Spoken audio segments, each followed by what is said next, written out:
Gusto nyo bang matikman ito na luto na to? Well, magluto po tayo ng ganito mga maring. For today's video, magluto po tayo ng instant paella mga maring. At syempre, buksan lang po natin ito at sa likod naman, mayroong instruction doon kung paano natin lulutuin. Kaso lang napunit ni Maring Yumi pagbukas kung paano maluto. Kaya idikit na lang natin yan pagbalik mamaya kung paano. At ang laman niya ay isang takal na bigas. Sa kapag paella talaga maring, ang iyang sahog is seafoods. At meron na ding mushroom at saka sauce. Okay na, magluto na po tayo mga maring. So let's start. Hugasan lang po natin ang ating bigas. Hugasan lang natin ng mabuti at ng ilang beses mga maring. Konti lang pala ito ang isang takal mga maring, kaya hindi pala kayo tikim nito ng luto ni Maring Yumi kung masarap ba or hindi. Kaso lang instant ito nga paella, kaya tikman lang po natin kung ano ang lasa niya, kung masarap ba or hindi, kaysa ating sarili nating luto. Make sure nga walang matira nga tubig nga maring, kasi baka mamaya mahilaw ito or either malata kasi na-over sa tubig, no? Kaya ilagay na natin ang ating mga ingredients doon kanina. O isang cup daw lang water ang ating ilagay. Kasi isang cup lang naman yan ang ating rice. Tapos babalikan naman natin yung mga instruction niya mga maring, baka mamaya magkamali-mali tayo kung ano ang isunod na naman natin ilagay. O ilagay daw ang sauce naman niya daw mga maring. At ilagay na naman natin ang iyang sahog nga seafoods with mushroom. Yan lang pala, halol. I-mix-mix mo lang yan dyan pala mga maring. 'Di ba? Bago natin isa lang, i-mix-mix muna natin ng mabuti yan mga maring, para yung lasa niya talagang mapantay-pantay lahat dyan sa ating niluluto. Bago natin isala O sige na, ilasalan na natin sa ating kalan. Ay, rice cooker pala mga maring. I-rice cooker pala ito natin. Ganun lang pala. I-rice cooker natin, ilagay na natin sa rice cooker. Tapos ikaw na ang bahala dyan kung how many minutes mga maring ang gusto nimong ilagay dyan sa imong rice cooker.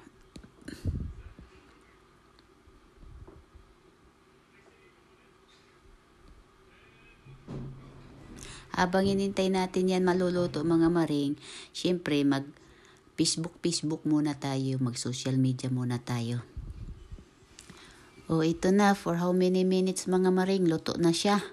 At saka syempre, imikos-mikos muna natin yan mga maring, para talagang ang iyang lasa mapantay natin, no? Yan, ang iyang color, kasi parang yung color niya parang nagkaiba. O ito na mga maring, tikman na po natin ang ating luto nga instant paella mga maring. So let's eat!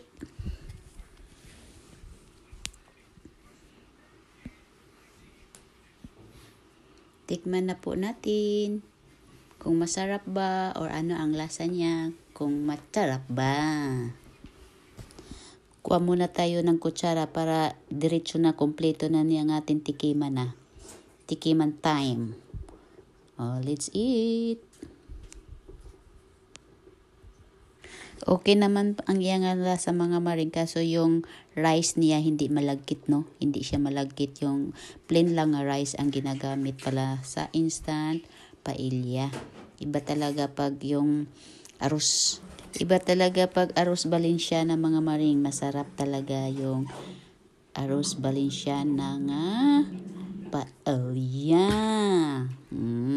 Ako lang nito ang nakatikim mga maring, kay yan lang, isang lang yan, isang cup lang yan ng rice ang ginagamit dyan, kaya good for one person lang pala dito ang makakain yan ng paella na yan.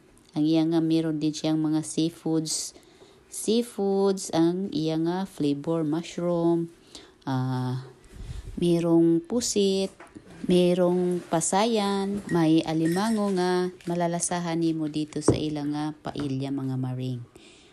Kaya okay na lang, kaya parang mo lang ito, pwede mo na lang pang meal or snacks, pwede din.